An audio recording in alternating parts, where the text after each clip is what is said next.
Hello, it is Ryan, and I was on a flight the other day playing one of my favorite social spin slot games on ChumbaCasino.com. I looked over at the person sitting next to me, and you know what they were doing? They were also playing Chumba Casino. Coincidence? I think not. Everybody's loving having fun with it. Chumba Casino is home to hundreds of casino-style games that you can play for free anytime, anywhere, even at 30,000 feet. So sign up now at ChumbaCasino.com to claim your free welcome bonus. That's ChumbaCasino.com and live the Chumba life. No purchase necessary. VGW. Void where prohibited by law. See terms and conditions. 18+.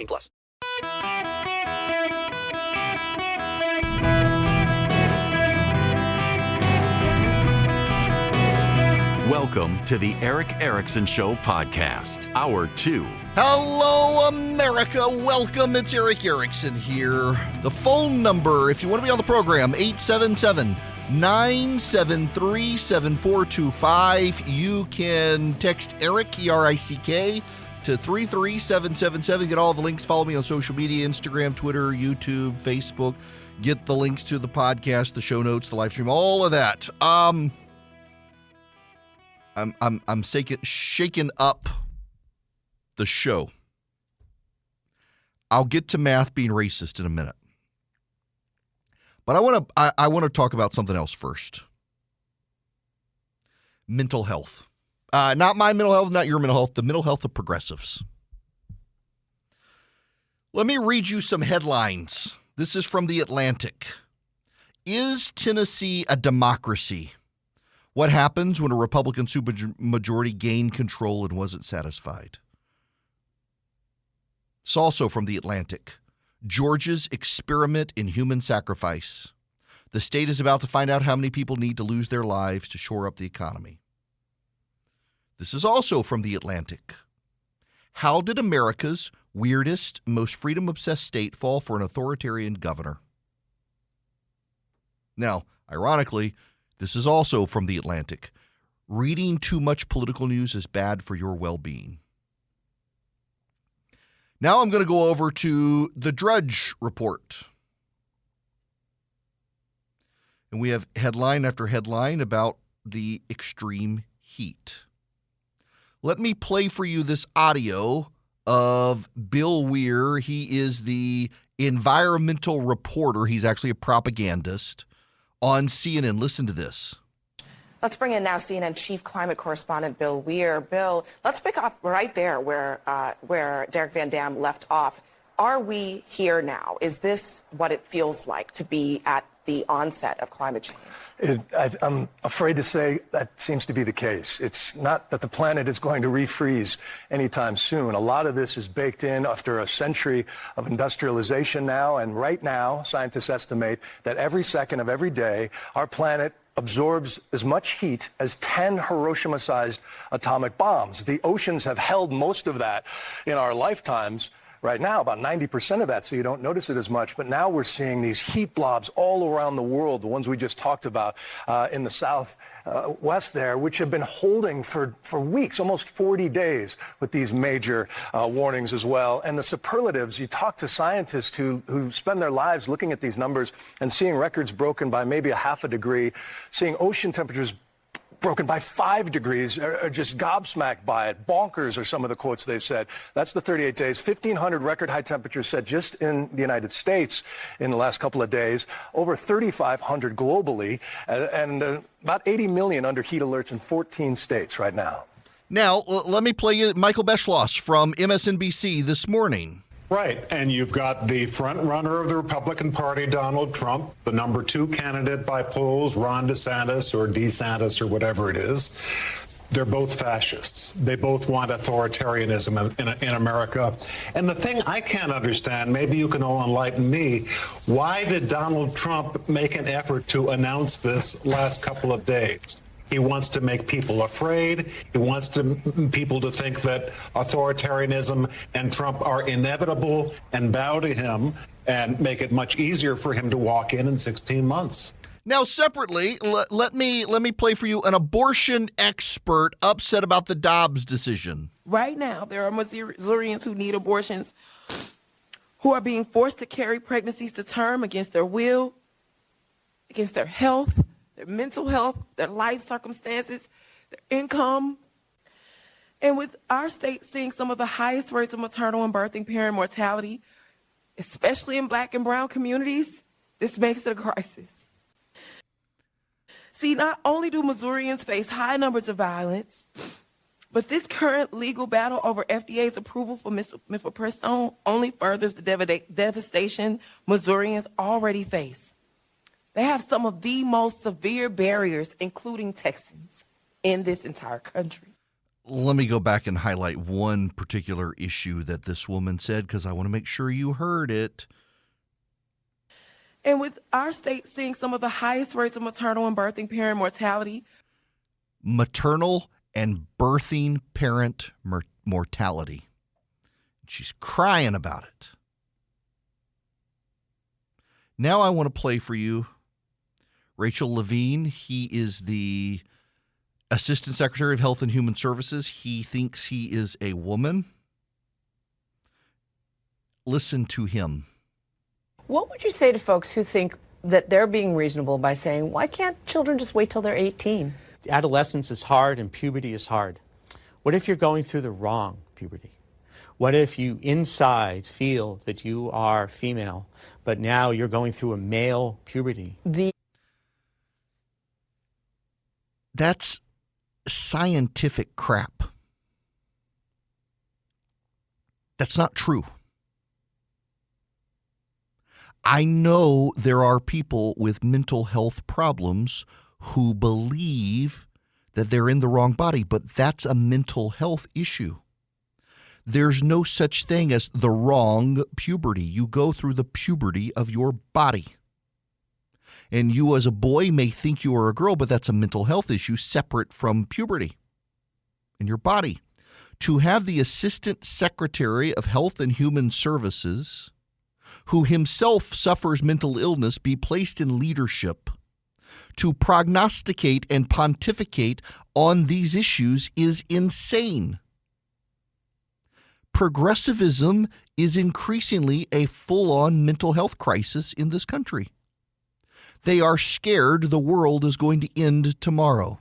They are scared of the 10 Hiroshima bombs a day the world is absorbing in heat. They are scared to death of Donald Trump, the would-be authoritarian tyrant who they can't leave alone and keep giving more attention to. It's amazing the number of people in the media who are convinced Donald Trump is Hitler, and they give him all the attention. A man who everyone agrees thrives on attention, they give him copious amounts of attention on which to thrive. Progressivism is a mental health disorder. These people can't cope. In the city of Atlanta, Georgia, white kids from New England have invaded the city to protest a police training ground. They're trying now, having firebomb police stations and fire departments and office buildings and youth centers. Actual firebomb. You haven't heard the national media talk about the terror attacks in Atlanta, have you? Wonder why. The Antifa diffused organizational grift. They're trying to collect signatures on a petition to stop the police training facility. They want to put it on the ballot. There was a big Atlanta United game. Now you'd think all the progressives went to the soccer game. They collected 50 signatures. They're struggling. These white New Englander kids, looking for a cause greater than themselves, moved to Atlanta to burn down fire departments to stop a police training facility from being built. It's a mental health issue. They're lost in trying to find themselves. And the solution offered by the Assistant Secretary of Health and Human Services is, well, maybe you're going through the wrong puberty. Maybe you're trapped in the wrong body. No, it's your body. And the idea that the solution is to mutilate your body through drugs and surgery should strike everyone as medieval and insane. But the left thinks it's normal. But it's beyond that issue. Being in the wrong body, being in a broken body, being in a disfigured body, It ties into climate change. It ties into the stress of Donald Trump and now Ron DeSantis and any Republican. They're suffering a mental health disorder. They are stressed out. They have consumed politics. Politics has become their religion. And politics is a terrible, terrible religion. It has a terrible God, you.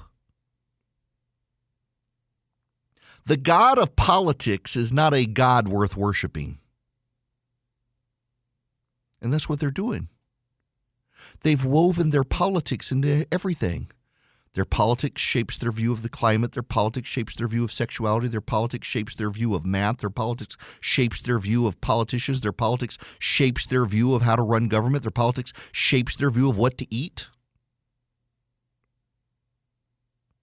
It's like bringing the wokes into Bud Light. Let's make Bud Light political. I know a guy, his response has been to come up with a conservative-oriented beer. I don't want politics in my beer at all. Just want to enjoy a beer that tastes like beer. I don't need my politics in my beer. I don't need it in my ice cream. I don't need it in what I grill or what I roast or what I smoke, or I don't need it in what I cook. And yet the left in particular, and now some strains of the right, have decided we got to politicize everything. Everything's political. No. That's not healthy. And it's sad to see it cropping up on the right. If you're defining yourself on the right by your choices and what you drink and what you eat, and you want explicitly labeled political products in your food and drink consumptions, I'm sorry, but you're no better than the other side, and you're suffering mental health issues too, I think. Life is too big and vast to lump it all into politics together. That's what the left is doing. And that's why they're so miserable and unhappy, is they've made politics their religion, and everything is political to them. Everything is about politics to them. And they're angry because of it. They're miserable because of it. They can't associate with people who disagree with them on issues. Y'all, I literally, last week was it? I went into a restaurant to pick up a sandwich to take to my office. And an older man came in. They had pulled into the parking lot in front of me. They had a Planned Parenthood bumper sticker on the car. They had a human rights campaign, the gay rights advocacy group, on the back of their car. And the older man, had to be in his 70s, came in and he wanted to know if I was eating there or leaving. And I said I was leaving. I didn't even know the man. And he very embarrassingly said, clearly embarrassed by it, said, my wife didn't want to eat here if you were going to be here. His wife did not want to eat in the restaurant if I was going to be in the restaurant, because her politics have poisoned her ability to find any way to find common ground or relate to people who disagree with them. I've told you all the story about being in the airport and getting yelled at while I was peeing, standing in the urinal peeing, and some dudes yelling at me over politics. Life is too short for that, and yet this is where the left is now. And they've embraced pseudoscience to justify it. You're in the wrong body.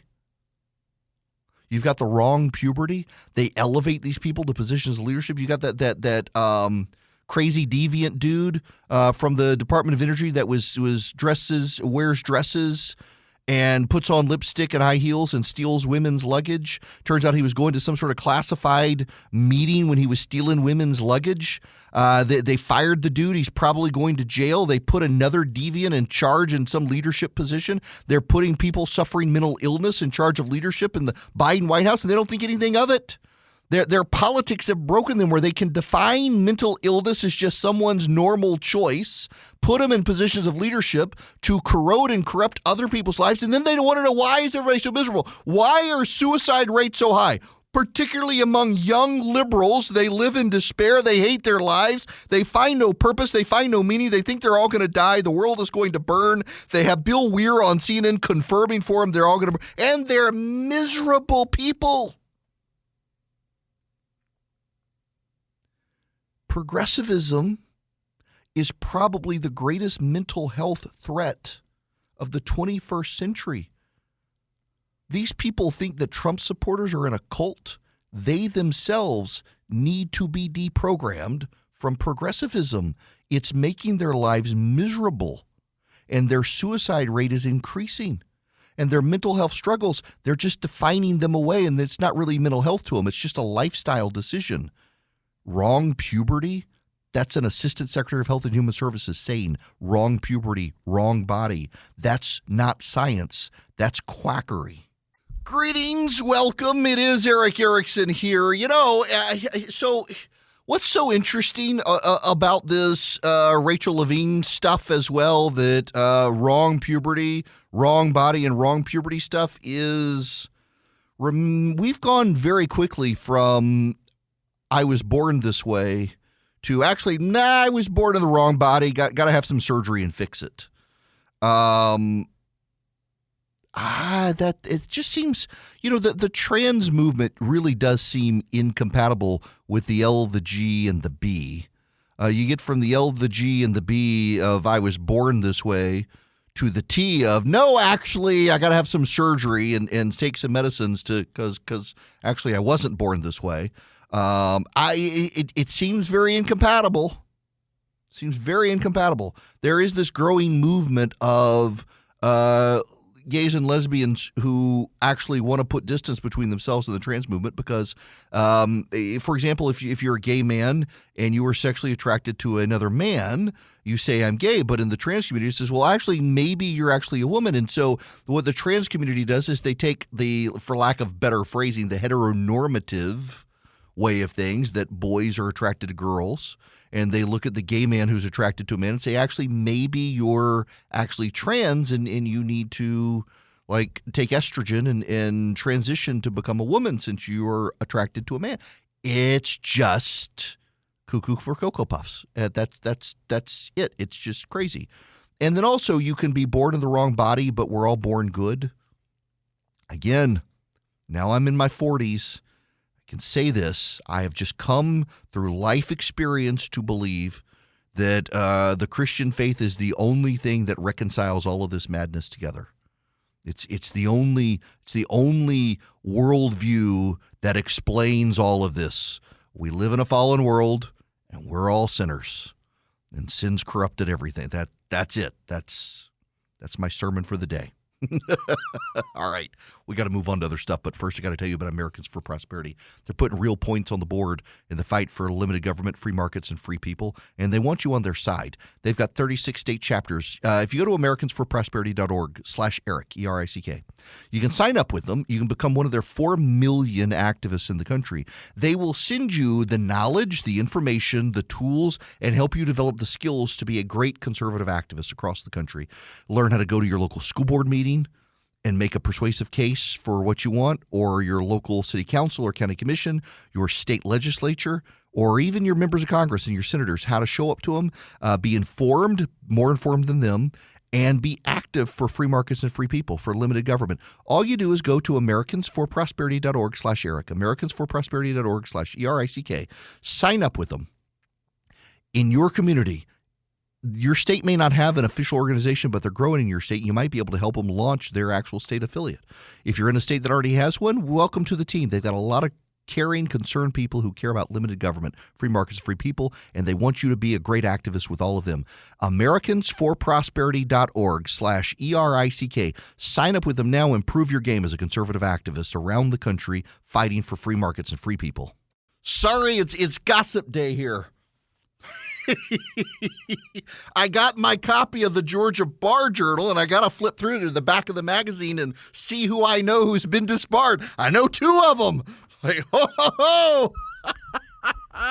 Yep, that one. I was like, yep. I could see that coming from a mile. Sorry. So because I'm a paying member of the Georgia Bar, I get the Georgia Bar Journal. It's actually a very good magazine.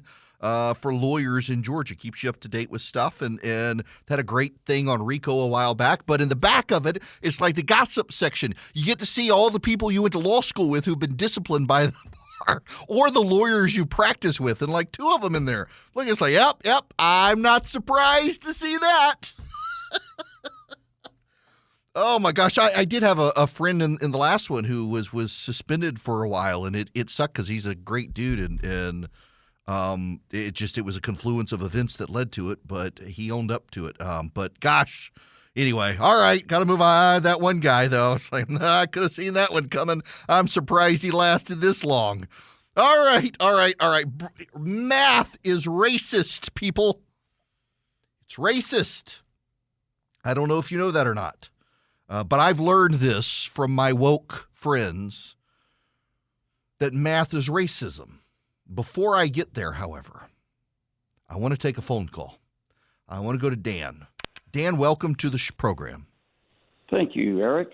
I've had a quote written down for quite some time that Justice Anthony Kennedy made. I think it was it 1994, the Planned Parenthood versus Casey? I think that was around the time, yeah. Yeah, he said something that I think explains a whole lot. Hang on a second. You just faded out on me. I'm sorry? Were you on a speakerphone, Dan? You sounded like you were all of a sudden in the far back of a room. No, I'm not on a speakerphone. I'm on an iPhone. I have to skip this quote. It's right here. He said, in his case, at the heart of liberty is the right to define one's concept of existence, of meaning, of the universe, and of the mystery of human life. Yes, he's used that a lot. And I read that and I said, you know what? This basically denies objective reality. I mean, am I wrong? Oh, listen, it denies a lot. You know, he's used that quote in Casey. He's also used it in Obergefell, the gay marriage decision, essentially that liberty means you live your best life now, however you define it. Yeah, well, and I just look all around and see problems like that cropping up everywhere. And this quote defines the whole problem. It's just, I'm not sure that everybody is aware that he made that quote, but still, you're living it. Yeah, look, Dan, look, I appreciate it. And yeah, I repressed that quote in my head. But he's used that thinking to advance the liberal social agenda across the board, from Obergefell, the gay marriage case, to that case, Casey Planned Parenthood. There have been a couple of others where Kennedy has pursued that this liberty idea is essentially, it's very Joel Osteen. Live your best life now, however you define what your best life is, and no one should interfere with you doing whatever you want hedonistically. It's a wild way of living. And that's not really true, by the way. The founders' concept of liberty was a negative liberty, that the government should leave you alone, except when it is in the common interest to restrain your behaviors from harming others.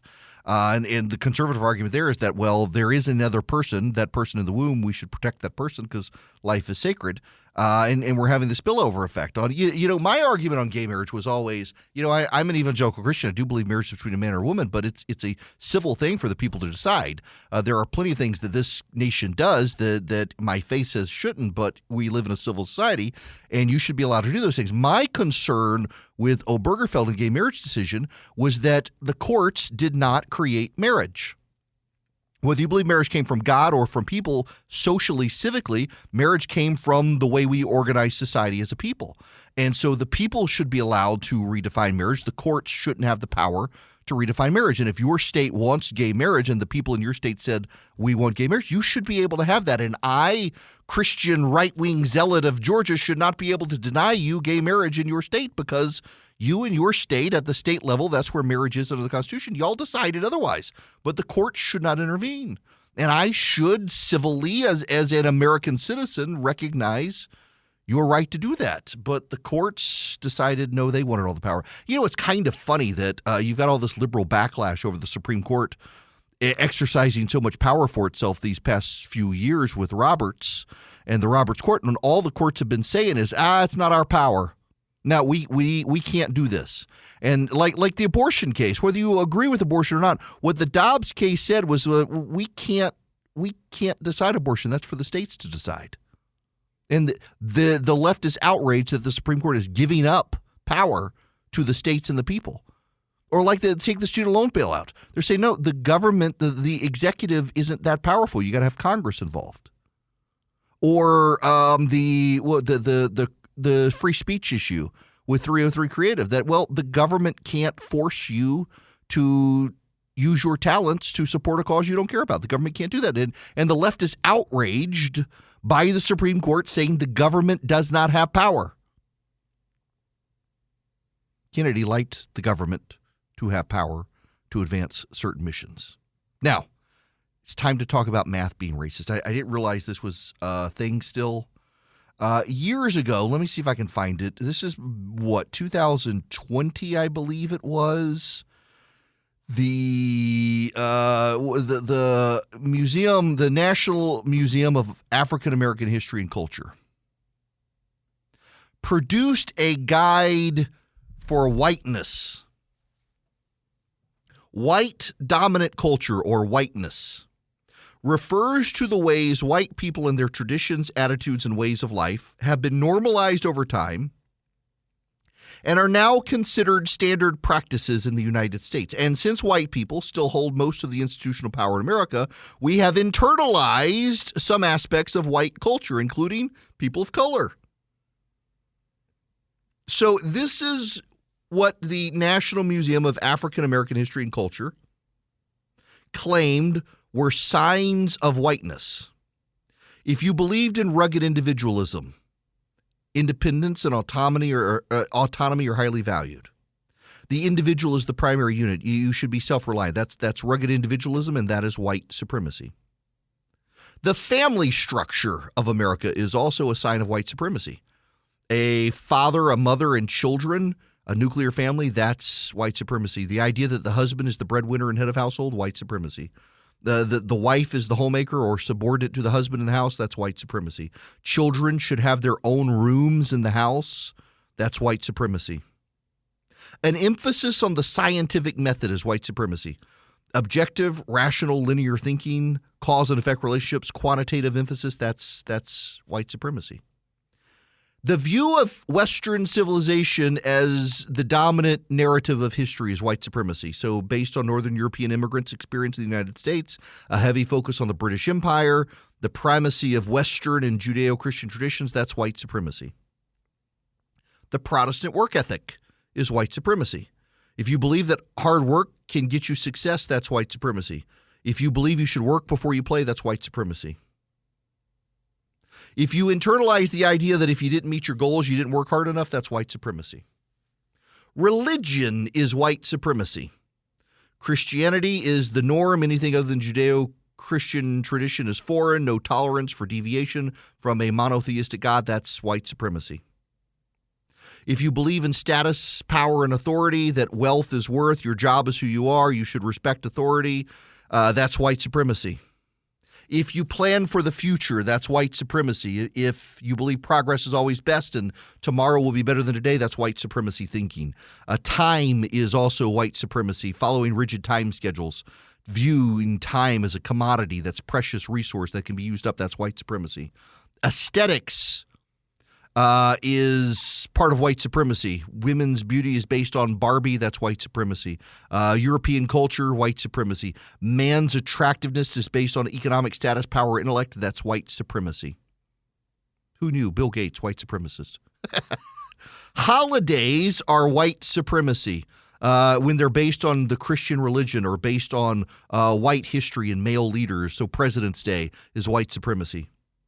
The idea of justice in America is based on white supremacy because it's derived from the English common law, where we derive from as a nation. That's white supremacy. And then competition is also a sign of white supremacy in culture. If you believe there's a winner and a loser, we can't all be winners, that's white supremacy. If you think you need to win at all costs, that's white supremacy. If you want to be number one, that's white supremacy. If you believe that the majority rules, that's white supremacy. That's what the National Museum of African American History and Culture wanted you to know. Now, here's also something you need to understand is that this whole thing was concocted by a white person in diversity, equity, inclusion without any research. It was a white person who came up with this stuff. Without any research, without any basis, and it just took over. And a lot of progressives embraced it. Well, progressives are now embracing the idea that math itself can be part of white supremacy culture. And so in California, they've decided to stop teaching middle and junior high school kids algebra. The California math framework has been adopted. And they've decided that children in California public schools will not be allowed to learn algebra before 9th grade. That it is a progressive approach to math. Why? Equity. Equity. Because they have decided black and brown children, to use their euphemism, Black kids and Hispanic kids are not as good at math, according to them. This is the progressives who believe Black and Hispanic kids aren't as good at math. Apparently it's the genetics, but you're not allowed to say that, but that's what they mean, that if you're Black or Hispanic, you're not as good at math. And so therefore, we're not going to teach math until 9th grade to allow your GPA to come up before you get into high school, and then you'll learn algebra. It's a matter of equity. We got to get these middle school kids' grades up before we teach them algebra because they're Black and Hispanic. They're not going to do as well. It's going to lower their GPA again. I'm not making that up. That's their actual logic there. It's racist. They believe that based on your skin color, your aptitude for math, as opposed to tutoring. See, the reason that a lot of Black and Hispanic kids don't do as well at math is because their parents, given their jobs, they typically they don't work white collar jobs. They're working blue collar jobs. They're day laborers in the Hispanic community a lot. They don't have the lawyer jobs and the doctor jobs.